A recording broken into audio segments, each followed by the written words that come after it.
Я даже помню свой первый класс в музыкальной школе.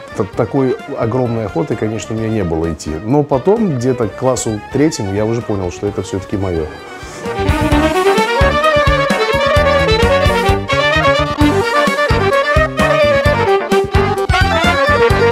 Мы с ребятами 4 сколотили такую банду себе и играли на центральном рынке. Зарабатывали по тем временам. 2 раза в неделю нам хватило оплатить квартиру.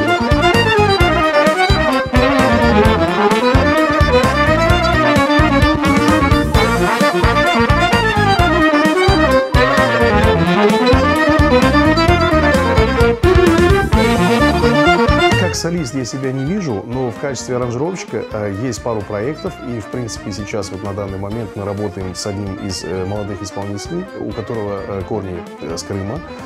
Как он сам мне об этом говорил. Ну, родился и живет он частично в Турции, частично в Македонии. И с Metal-SA надеемся, что вскоре будет один из проектов таких совместных.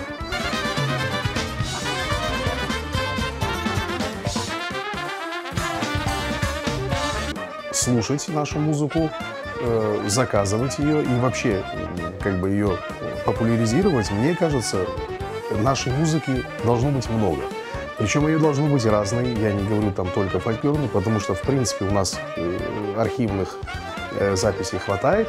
Ну, молодежь должна из чего-то выбирать. Имея такие корни, имея такой фольклор, мне кажется, все-таки путем количества композиторов, количества аранжировщиков, исполнителей, вокалистов можно это сделать.